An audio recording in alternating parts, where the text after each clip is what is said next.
একটা লাইভে চলে গেছে। প্রিয় দর্শক শ্রোতা, আসসালামু আলাইকুম।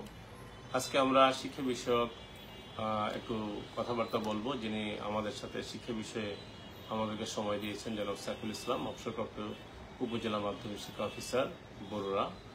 তিনি সাম্প্রতিক সময়ে বরুড়া উপজেলা থেকে অবসর গ্রহণ করেছেন। জাতীয়ভাবে শ্রেষ্ঠ উপজেলা মাধ্যমিক শিক্ষা অফিসার জনাব সাইফুল ইসলাম শিক্ষা বিষয়ে 30টি বছর ধরে কাজ করেছেন। ওনার অনেক অভিজ্ঞতা রয়েছে। আজকে আমরা একটা বিষয় নিয়ে আলোচনা করব। সাম্প্রতিক ফলাফল থাকতে পারে এই বিষয়গুলোর মধ্যে নাকি, যে অনেকে বলে যে ফলাফল বিপর্যয় হয়েছে, আপনি কি মনে করেন? ধন্যবাদ আমার সহকর্মী জনাব মিজানুর রহমান। আমরা আলোচনার শুরুতেই আমি আমাদের যে সম্প্রতি যে আমাদের মাইলস্টোন স্কুলে যে ছোট ছোট বাচ্চা আমাদের শিশুরা বিমান দুর্ঘটনা নিহত হয়েছে, তাদের আপনার মাত্রার কামনা করছি। এবং আমি এখনো অনেকটা শোকাহত যে আমাদের কচি কচি প্রাণগুলা অকালে ঝরে গেল। ধন্যবাদ আমাদের সম্মানিত উপজেলা মাধ্যমিক শিক্ষা অফিসার তিতাস জনাব মিজানুর রহমান ভূঁইয়া। উনি ভালো একটি বিষয় এখানে অবতারণা করেছেন। এই বছরের 2025 সালের যে এসএসসি পরীক্ষার ফলাফল বিপর্যয়। আসলে আমি মনে করি যে এটা কিন্তু বিপর্যয় না। কেন মনে করেন? এটাই কিন্তু প্রকৃত রেজাল্ট।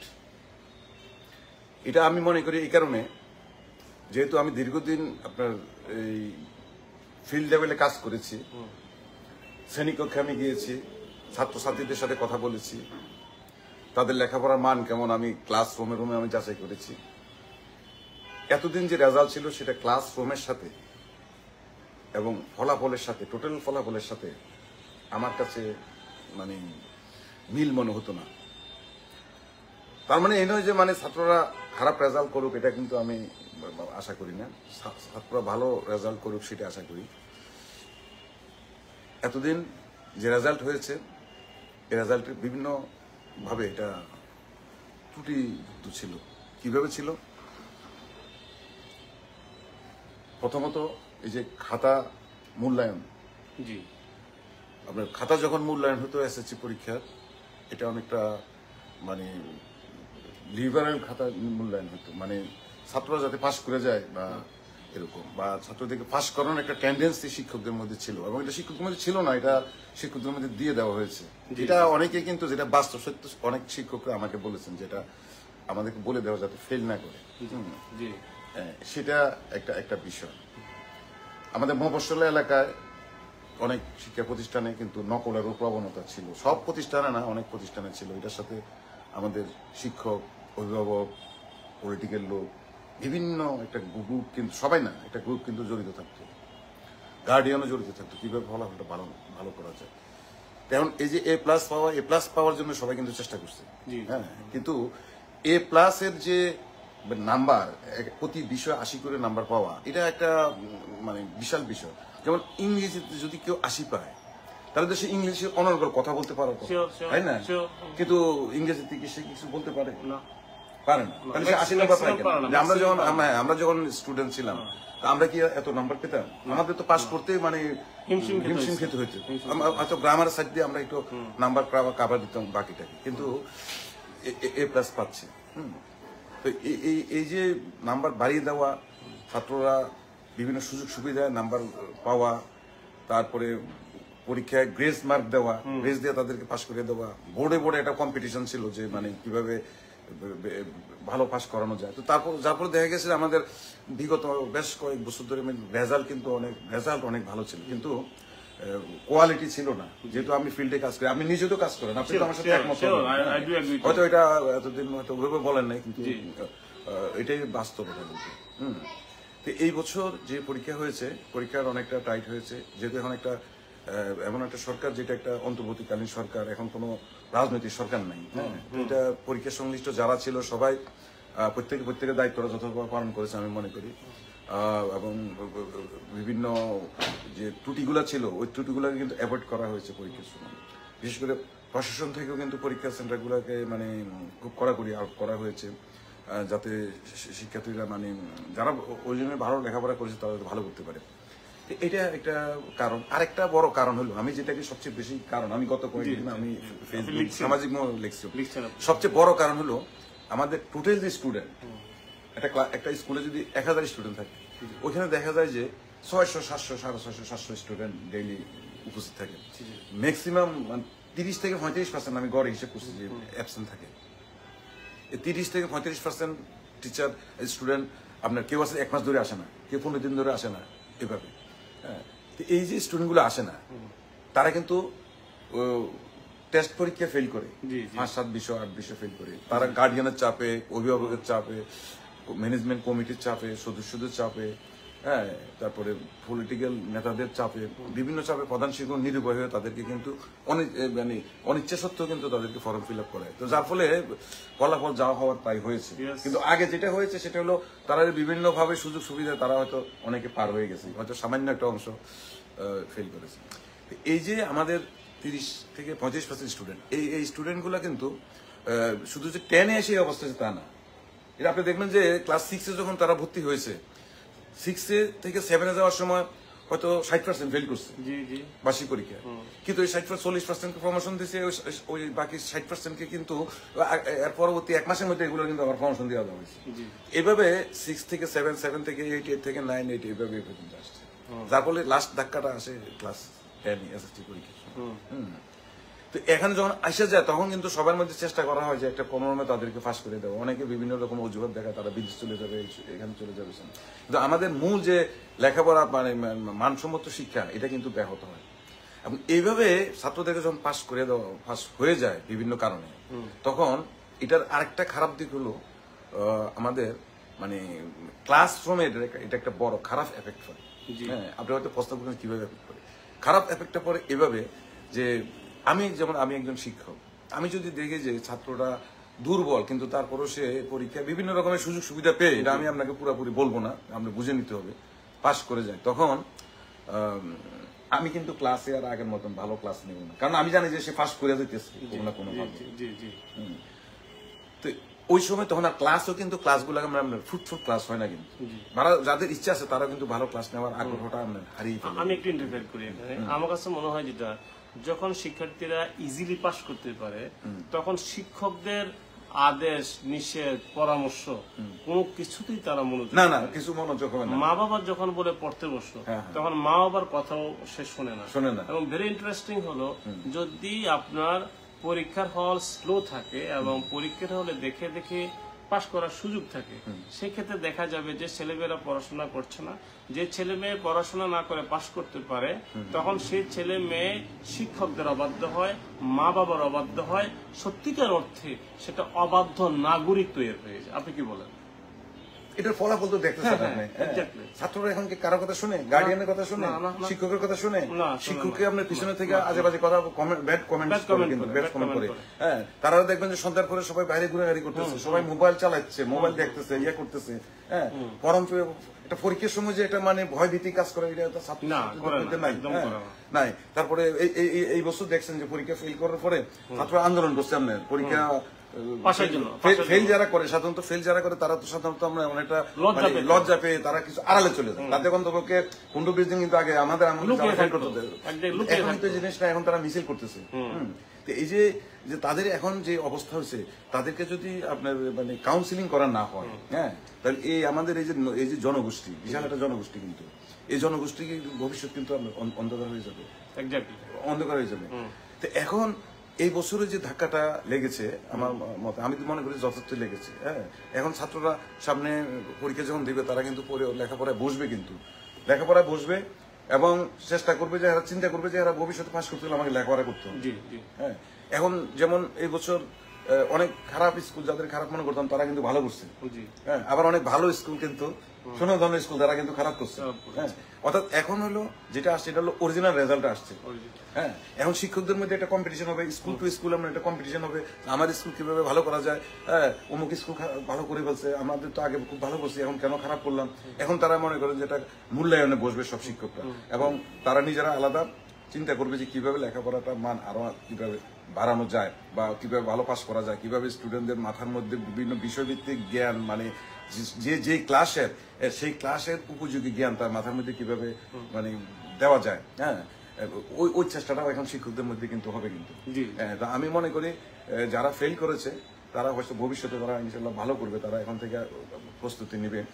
এবং এবারের পরীক্ষা থেকে সবচেয়ে বড় শিক্ষা শিক্ষকদের জন্য যে তারা কিন্তু যদি মূল্যায়ন যদি কেউ করতে ব্যর্থ হয়, নিজেরা ত্রুটি বিচ্যুতিগুলা যদি খুঁজতে ব্যর্থ হয় এবং ওই অনুযায়ী যদি ব্যবস্থা নিতে ব্যর্থ হয়, তাহলে কিন্তু ভবিষ্যৎ ওই স্কুল খারাপ হবে কিন্তু। হ্যাঁ, এবং এর পরবর্তীতে খারাপ যখন হবে তখন কিন্তু স্কুলগুলো কিন্তু সরকার খারাপ নজরে কিন্তু করবে। আপনি জানেন যে আমাদের অনেক প্রাইমারি স্কুল স্টুডেন্ট কম কিন্তু অনেক প্রাইমারি স্কুল বন্ধ হয়ে গেছে কিন্তু, এরকমও হতে পারে।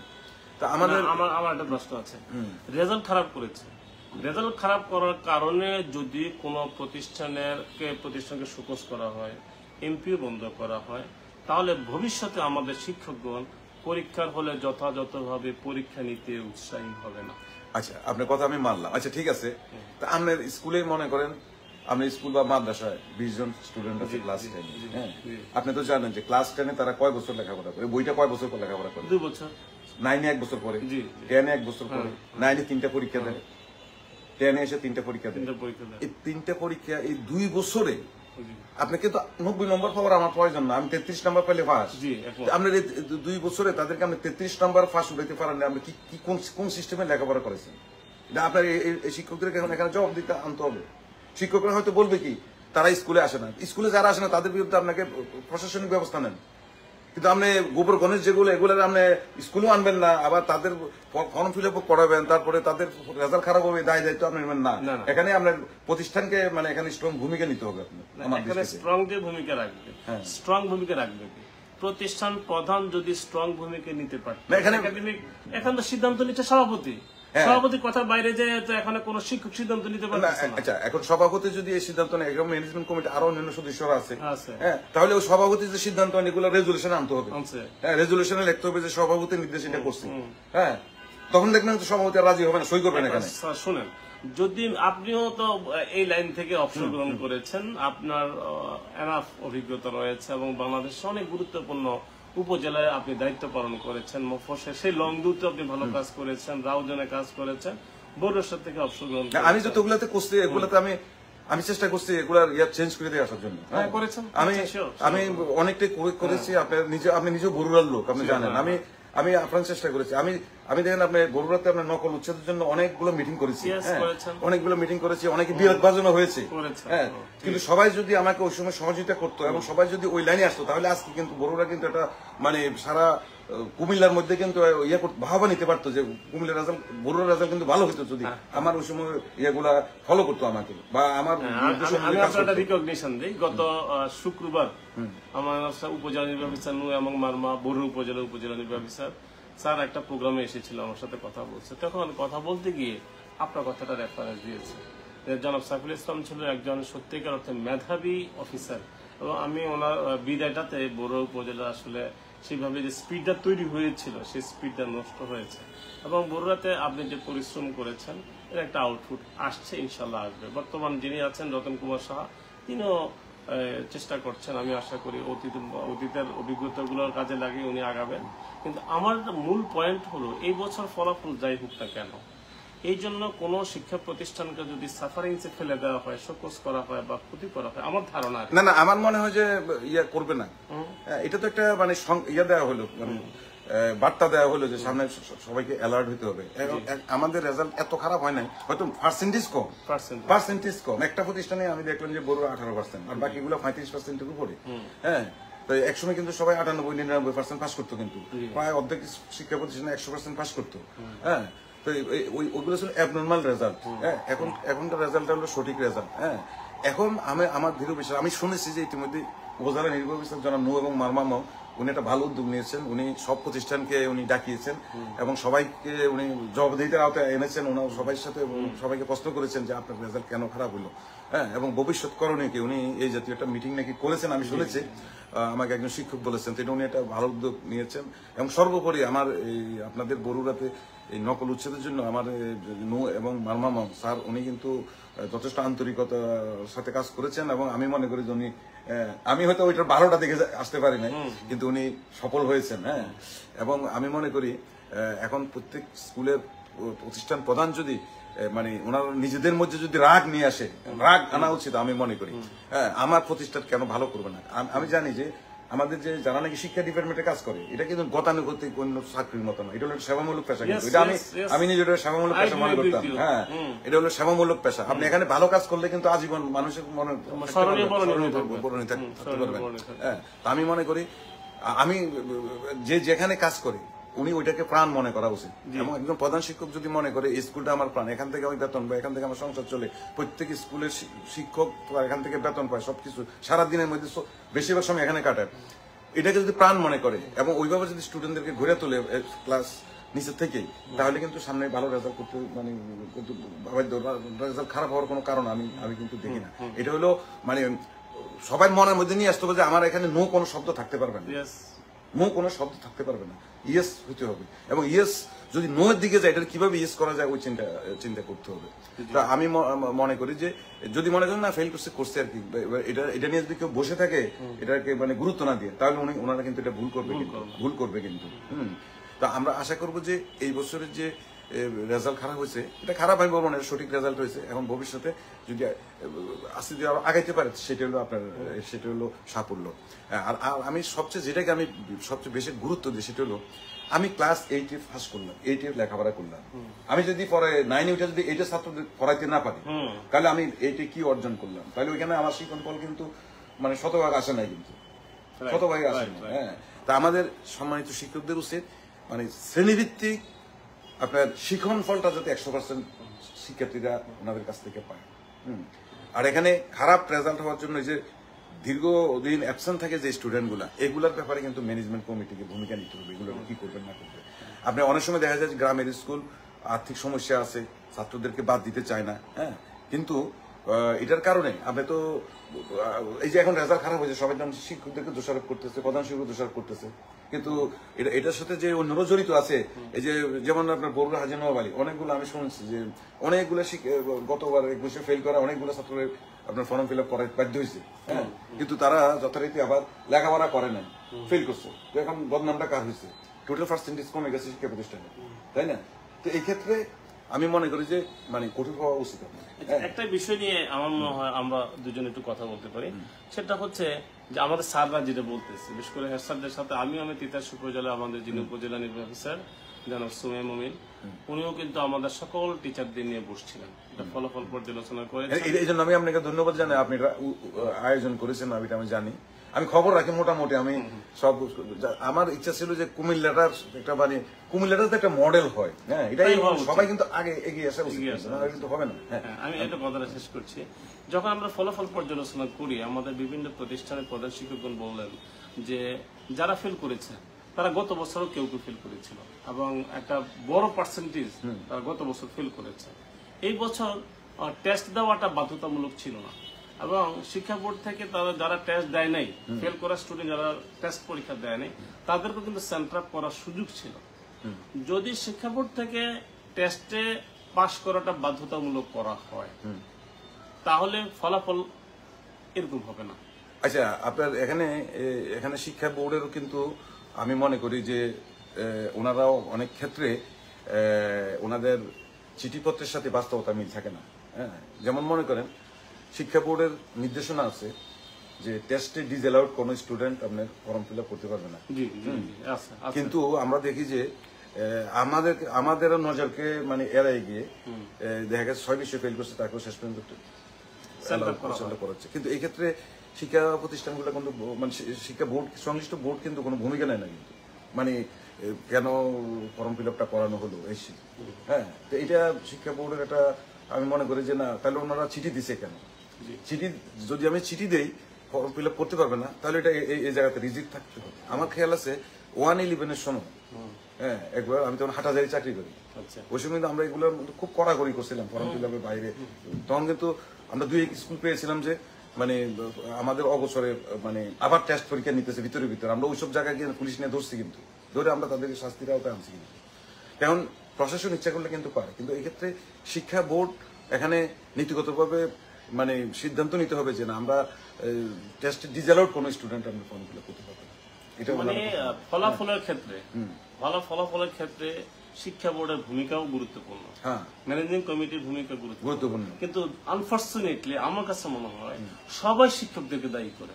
আমার দুঃখটা এখানে, অভিভাবক দায়িত্ব নিচ্ছে না, প্রশাসন দায়িত্ব না নিলে, ম্যানেজিং কমিটি দায়িত্ব না নিলে, শিক্ষা বোর্ডের সিদ্ধান্তগুলো যদি যথাযথ বাস্তবায়িত না হয়, তাহলে কোনোভাবে শিক্ষকদেরকে একমাত্র দায়ী করা যাবে না। আমি আপনাকে বলি, আমি কয়েকদিন আগে মানে এটা আর্টিকেল লিখেছি সামাজিক যোগাযোগ মাধ্যমে যে মফস্বল এলাকায় প্রতিষ্ঠান প্রধানের দায়িত্ব পালন করা অত্যন্ত চ্যালেঞ্জিং। Yes, এটা আমি চ্যালেঞ্জিং।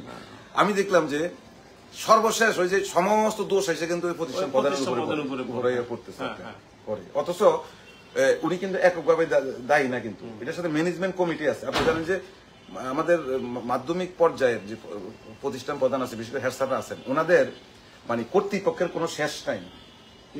হ্যাঁ, যেমন আমরা আছি মাধ্যমিক শিক্ষা অফিসাররা আছি, এক কর্তৃপক্ষ, উপজেলা নির্বাহী অফিসারের কাছে যাওয়া লাগে, শিক্ষা বোর্ডে যাওয়া লাগে, উপজেলা ইউনিয়ন পরিষদে যাওয়া লাগে, একাডেমিক সুপারভাইজারের কাছে যাওয়া লাগে, থানা ইঞ্জিনিয়ারের কাছে যাওয়া লাগে, ওসি সাহেবের কাছে যাওয়া লাগে, হ্যাঁ, তারপরে ক্ষেত্র বিশেষে জেলা প্রশাসকের কাছেও যাওয়া লাগে। এই যে বিভিন্ন জায়গাতে দৌড়াদৌড়ি করা, এক এক সময় এক এক দিকে দৌড়াদৌড়ি, সেই অনুযায়ী ওনারা কিন্তু উনি যেটা স্কুলটা সুন্দরভাবে এটা মানে প্ল্যান করে যে এটা কাজ করবে, এই কাজটা কিন্তু উনি শেষ পর্যন্ত করতে পারে না, কিন্তু শুধু দিকে দৌড়াদৌড়ির কারণ সব জায়গাতে যেতে হয়। এবং সর্বশেষ ম্যানেজিং কমিটির যারা সদস্য তারাও কিন্তু অনেক সময় ওনাদেরকে ধমকের মধ্যে রাখে, কিন্তু চাপের মধ্যে রাখে বিভিন্ন ভাবে। এখন যেহেতু ওনার চাকরিটা বেসরকারি চাকরি, তো ওনারা সবগুলা ম্যানেজ করে ওনাকে চলতে গিয়ে কিন্তু অনেকের কথা কিন্তু ওনার রাখতে হয়। কিন্তু মনে করেন গার্ডিয়ান প্রভাবশালী এলাকার, ওনার ছেলে টেস্টে ফেল করছে, ওনার ফর্ম ফিল আপটা উনি শেষ পর্যন্ত করা লাগে। হ্যাঁ, তারপরে ম্যানেজমেন্ট কমিটির সভাপতি খুব পাওয়ারফুল, কিছু হলে ওনার একটা বিপদের ফলে ওনার সাসপেন্ড করে দিবে, উনি ম্যানেজিং কমিটির সভাপতির কথা রাখা লাগতেছে। হ্যাঁ, শিক্ষকদের মধ্যে অনেক সময় দলাদলি থাকে, বিতর্কত ইন্টারনাল থাকে, হ্যাঁ, ওগুলো ম্যানেজ করে তাদেরও দুজন একজন থাকে ওইভাবে ফর্ম ফিল আপ করতে। টোটাল ইয়ার মধ্যে কিন্তু এখানে এক জায়গায় কিন্তু প্রধান শিক্ষক এককভাবে দায়ী না। হ্যাঁ, এটা আমাদের পুরা আমরা একটা সামাজিক মানে ইয়া কিন্তু অবক্ষয়ের মতন হয়ে গেছে। কিন্তু এই জায়গা থেকে যদি আমরা উঠতে না পারি, তাহলে কিন্তু আমরা আমাদের যে স্বপ্ন দেখতেছি ভবিষ্যতে, হ্যাঁ, আমরা এই স্বপ্ন যেতে পারবো না। কারণ আমরা এসএসসি পাস করছি, আমরা এসএসসি মিনিংসটা জানি না আপনার। হ্যাঁ, তারপরে উপরে ক্লাসে চলে যাচ্ছে কিন্তু নিচের ক্লাসে আপনার কিছু জানতেছে না। তারপরে আপনার ইন্টারভিউ দিতে গেলে ছাত্ররা মানে কোনো কিছু উত্তর দিতে পারতেছে না। হ্যাঁ, এমনকি শিক্ষক নিয়োগের সময় আপনারা শিক্ষক নিয়োগ করেন, আমিও করেছি দীর্ঘদিন, কিন্তু আমি দেখছি যে ওখানে আমাদের শিক্ষক যারা ইন্টারভিউ দিতেছে তাদেরও অনেক ত্রুটি রয়েছে। স্যার, আমি ওই পয়েন্টে এখন যাবো না, জাস্ট আমার সাম্প্রতিক সময় যে ফলাফল পর্যালোচনা, এই ফলাফল পর্যালোচনা আগামী বছর যাতে ফলাফল ভালো হয় সেই ক্ষেত্রে আমরা কয়েকটি কথা শুনবো, আপনার মূল্যবান পরামর্শ শুনবো, এবং আজকে আমাদের এই লাইভ যে ভার্চুয়াল গল্প করা সেটা আমরা শেষ করব। আমরা আমাদের দর্শক শ্রোতাদেরকে আন্তরিকভাবে ধন্যবাদ জানাই যারা আমাদের সাথে আছেন। আমরা আশা করি ভবিষ্যতে আমরা এডুকেশনের বিভিন্ন বিষয় নিয়ে আলাপ আলোচনা করব। আপনাদের যদি কোনো পরামর্শ থেকে শিক্ষা বিষয়ে কোনো গুরুত্বপূর্ণ বিষয় নিয়ে আলোচনা করার জন্য আপনারা যদি আমাদেরকে পরামর্শ দেন, আমরা প্রতি সপ্তাহে এরকম একটি গুরুত্বপূর্ণ বিষয় নিয়ে বিভিন্ন শিক্ষাবিদের সাথে আমরা পরামর্শ করব, আলোচনা করব। আজকে আমাদের মাঝে অতিথি হয়ে এসেছেন জনাব সাইফুল ইসলাম, সাবেক উপজেলা মাধ্যমিক শিক্ষা অফিসার বরুড়া, এবং বরুড়ার প্রেক্ষাপট নয় উনি সারা বাংলাদেশে বিভিন্ন উপজেলা কাজ করেছেন। আমি অনুরোধ রাখবো ওনাকে ওনার সর্বশেষ 2026 সালে ভালো ফলাফল করার জন্য এসএসসি এবং দাখিল আমি উভয়টাকে ইন্ডিকেট করছি যে কি করলে ভালো ফলাফল করা যাবে, এবং সেই ক্ষেত্রে নেক্সট আমাদের এই মুহূর্তে আমাদের শিক্ষকদের, আমাদের অভিভাবকদের, আমাদের যারা আমরা কাজ করছি আমাদের কি কি করণীয়। আচ্ছা, এক নম্বরে যেটা করতে হবে, যারা ক্লাস 10-এ চলে আসছে, যারা টেস্ট পরীক্ষা যারা ফেল করছে, তারা তো আর নতুন করে আমরা ক্লাসে 16-এ ভর্তি করতে পারবেন না, তারা কিন্তু সামনে পরীক্ষা দেবে।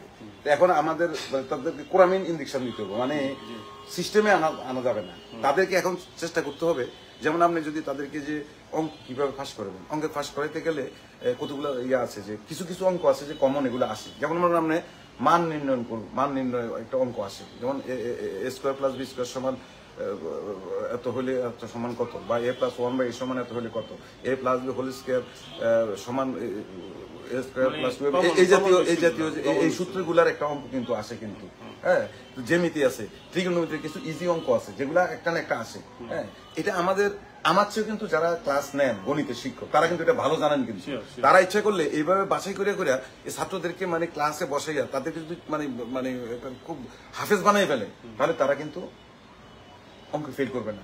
এবং উনি মানে প্রত্যেকদিনই একটা পরীক্ষা নিবে লাস্টে। হ্যাঁ, পরীক্ষা নিবে, যদি মানে 10টা পরীক্ষা নেয়, হ্যাঁ মানে 20 দিন ক্লাস নিয়ে, আমি মনে করি যে ওখানে সে ইংরেজি অঙ্ক পাস করা তার ইজি। ইংরেজি তো এখন অনেক নাম্বার, আমি ইংরেজি টিচার যারা আছে ভালো ভালো টিচার তাদের সাথে আলাপ করছি, ইংলিশে কিন্তু হয়তো বেশি নাম্বার না পাইতে পারেন, পাস করার জন্য কতগুলো ইজি পথ আছে আপনার। হ্যাঁ, মনে করেন আনসিন প্রশ্ন দেয়, ওখান থেকে লেখা আছে, ওখান থেকে প্রশ্ন উত্তর বাইর করা, সিস্টেম গুলা যদি ওনারা ভালোভাবে একটু শিখায় তাহলে কিন্তু ইংরেজিও কিন্তু ফেল করবে না। হ্যাঁ, আর কোন সাবজেক্ট ফেল করছে এবছর? গণিত, ইংরেজি, এই দুইটাই বেশি ফেল করে। হ্যাঁ, আমাদের কুমিল্লা বোর্ডে কিন্তু প্রায় 28% স্টুডেন্ট কিন্তু গণিতে ফেল করছে, আমি যতটুকু দেখেছি। 28% মানে অনেক।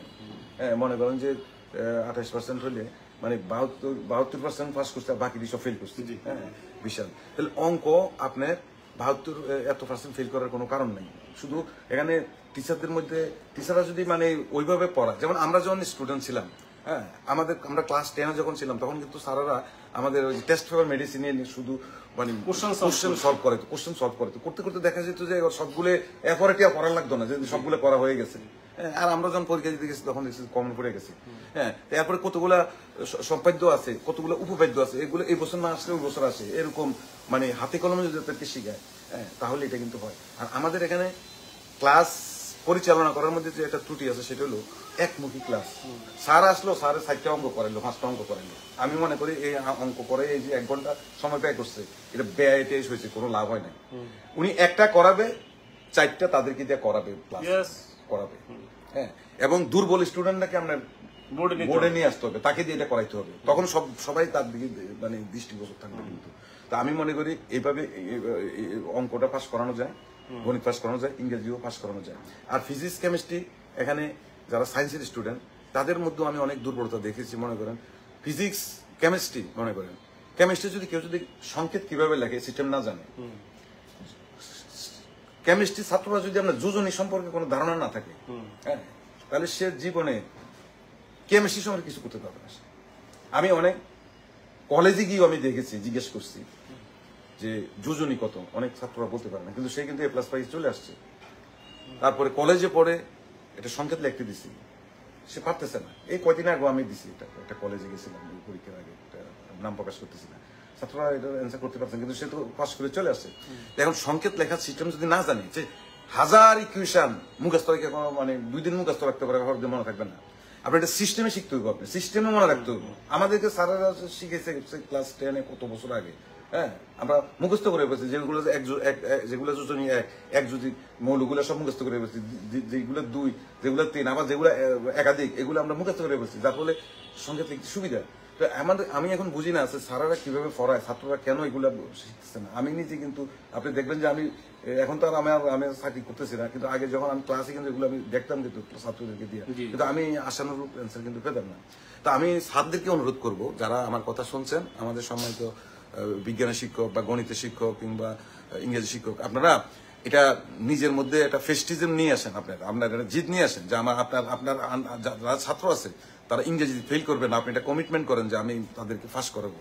অঙ্কের শিক্ষক যারা আছেন তারাও এই কমিটমেন্ট আনেন। ফিজিক্স, কেমিস্ট্রি যারা আছেন তারাও কমিটমেন্ট আনেন। আর বাংলাটার মধ্যে সাধারণত এগুলো পাস করে, বাকি সাবজেক্টগুলো কমার্সের যেগুলো যারা মোটামুটি পড়ে তারা কিন্তু পাস করতে পারে। হ্যাঁ, আর মানে পরীক্ষায় মানে নকল কিংবা বিভিন্ন সুযোগ সুবিধা পাবো আমি, এই ধরনের চিন্তা কিন্তু মাথা থেকে টোটালি পরিহার করতে হবে। যার মাথার মধ্যে এটা থাকবে সে কিন্তু পরীক্ষার সামনে উত্তীর্ণ হতে পারবে না। তো এখন মনে করেন আমি এই স্কুলের কথা বললাম, মাদ্রাসার অবস্থা কিন্তু ভয়াবহ। মাদ্রাসার অবস্থা যদি আমি বলতে গেলে আপনাকে আরো কয়েকদিন একাধারে বলতে হবে। মাদ্রাসা যে কি হবে আমি বুঝি না। মাদ্রাসা একদিক দিয়ে অ্যারাবিক ল্যাঙ্গ, আরেক দিক দিয়ে মধ্যে বাংলা আছে, আরেক দিক দিয়ে গণিত আছে, আরেক দিক দিয়ে আপনার সায়েন্স আছে, সবই আছে। সবগুলাকে কাবার দিয়া এখানে পড়া ছাত্রদের, হ্যাঁ এটা একটা কঠিন বিষয় আমার মতে। আর সর্বোপরি তারা, আমরা তো এখন হাই স্কুলকে দোষারোপ করি। হ্যাঁ, আমাকে অনেক শিক্ষকরা বলেন নিচের থেকে আসে যে 6-এ ভর্তি নাম লিখতে পারে না, এটা কি করবেন আপনি? হ্যাঁ, এখানে তো আমাকে গোড়ার থেকে এটার মানে ওইভাবে নার্সিং করে আনতে হবে আপনার ক্লাস 1 থেকে। হ্যাঁ, এটা ওইখান থেকে যে দুর্বল আসে এগুলোর আপনি কি করবেন? এখানে তো হাই স্কুলে তো সরিষা শেখানো হবে না। হ্যাঁ, তো ওই জায়গা তো আমাদের হাত দিতে হবে। আমাদের শিক্ষা সংশ্লিষ্ট যারা আছে, আমাদের মনে হয় আমরা টোটাল শিক্ষা ব্যবস্থাকে আমরা ঢেলে সাজাইতে হবে। সে ক্লাস 1 থেকে আরম্ভ করে যাতে পর্যায়ক্রমে স্টুডেন্টগুলো সামনের দিকে স্টেপ বাই স্টেপ মানে তারা ওই শ্রেণীর শিখন ফল নিয়ে শিখন অর্জন করে যাতে তারা এদিকে আসতে পারে, সেই ব্যবস্থা যদি করে তাহলে ইনশাল্লাহ ভালো করবে। আমি যারা মাদ্রাসার শিক্ষক আছেন আমি অনুরোধ করব যে মাদ্রাসায় সিলেবাসটা তুলনামূলক অনেকটা কম থাকে আমার জানা মতে আর কি। আপনারা যদি ওইভাবে শিখান, এখানে কিন্তু প্রচুর মাদ্রাসা কিন্তু স্কুলের থেকে শিক্ষক বেশি, কিন্তু স্কুলের থেকে মাদ্রাসার শিক্ষক বেশি, স্টাফও কিন্তু বেশি কিন্তু। হ্যাঁ, এখানে কমিটমেন্ট নিতে হবে যে আমি আমার এখানে মাদ্রাসার ছাত্ররা ভালো করতেই হবে।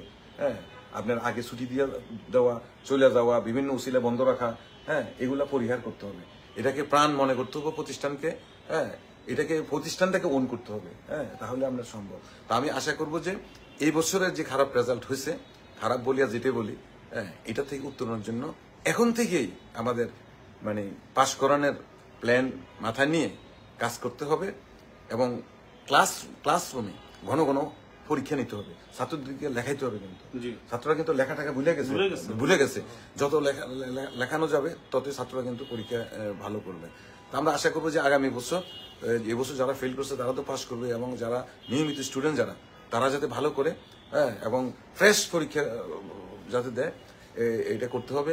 আর শিক্ষকদের মধ্যে মানে মানে যে জিনিসটা রাখতে হবে সেটা হলো মানে কোনো ছাত্র যারা প্রাইভেট পড়ে বা করে, প্রাইভেট পড়তে পারে ছাত্ররা, প্রাইভেট পড়ে এটি সব শুনেছিল, কিন্তু প্রাইভেটের প্রতি আকর্ষণ বেশি রাখা বা ক্লাসে ফাঁকি দেওয়া, ক্লাসে কম বুঝানো, হ্যাঁ, যাদের প্রাইভেট পড়ে ওই জিনিসগুলো, ওই মানসিকতা পরিহার করতে হবে। কারণ আপনাকে মনে রাখতে হবে যে আমি একজন শিক্ষক, আমার কাছে সবাই সমান।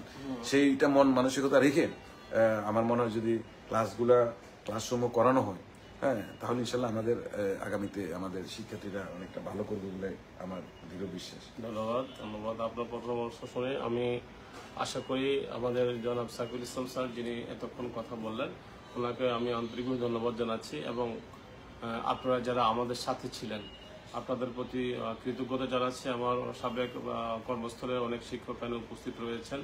আমাদের উপজেলা মাধ্যমিক শিক্ষা অফিসার চান্দিনা, উপজেলা মাধ্যমিক শিক্ষা অফিসার হাজীগঞ্জ সহ আরো কয়েকটি উপজেলা মাধ্যমিক শিক্ষা অফিসার এখানে সংযুক্ত ছিলেন। আমি আপনাদেরকেও ধন্যবাদ জানাই, এবং আমরা আশা করি যে এই ফলাফলকে বিপর্যয় না বলে বরং এই ফলাফলকে যাতে আরো ভালো করা যায় এই আমরা পর্যালোচনা করব, এবং শিক্ষকদেরকে বেশি চাপাচাপি না করে সেখানে ম্যানেজিং কমিটির শিক্ষক এবং মাধ্যমিক শিক্ষা অফিসার, উপজেলা নির্বাহী অফিসার, জেলা প্রশাসক, আমরা সবাই মিলে আমরা সবাইকে নিয়ে আমাদের শিক্ষার্থীদের এগিয়ে নিতে হবে। বিশেষ করে অভিভাবকদেরকে নিয়ে কাজ করতে হবে। অভিভাবকরা যাতে সচেতন হয়, অসচেতন অভিভাবকের সন্তান খুব কমই মানুষ হয়।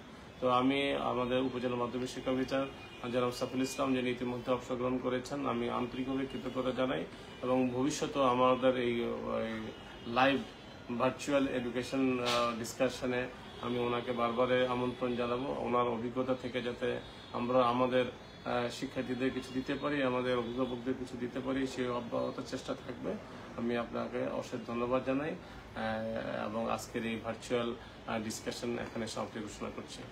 আপনাকেও আমি আন্তরিকভাবে ধন্যবাদ জানাই যে আমি যদিও এখন কর্মরত নাই, কিন্তু এমন একটা কাজ করতেছেন, আমি আমার কথা দিয়ে হইলো কিছুটা হইলো কাজ করার সুযোগ পাচ্ছি। তো এই সময় তো সুদীপেন্দু যারা এতক্ষণ দেখছেন, কথা শুনছেন, হ্যাঁ, আপনাদেরকে অনেক আন্তরিকভাবে ধন্যবাদ জানাচ্ছি। আমি আছি শিক্ষায়, যে কোনো কাজে আমি থাকবো। আর যারা বরুড়া থেকে যারা যুক্ত আছেন ওনারা সবাইকে আমি ধন্যবাদ জানাচ্ছি। বরুড়া আমার সর্বশেষ কর্মস্থল, বরুড়া কিন্তু আমার একটা প্রাণ। যে কোনো কিছু বরুড়ার নাম শুনলে আমার মানে ভালো লাগে। বরুড়ার মানে সর্বস্তর আমি মিশেছি। বরুড়া আমার চোখে ভাসে সবসময়। হ্যাঁ, বরুড়া শিক্ষায় এগিয়ে যাক, হ্যাঁ, সবার মধ্যে কুমিল্লার মধ্যে সবচেয়ে ভালো করুক সেটা আমরা চাই। সর্বোপরি কুমিল্লার রেজাল্ট আরো ভালো হোক, হ্যাঁ, তথা সারা বাংলাদেশের রেজাল্ট ভালো হোক সেটা আমরা কামনা করি। তো সকলকে অনেক অনেক ধন্যবাদ। আসসালামু আলাইকুম।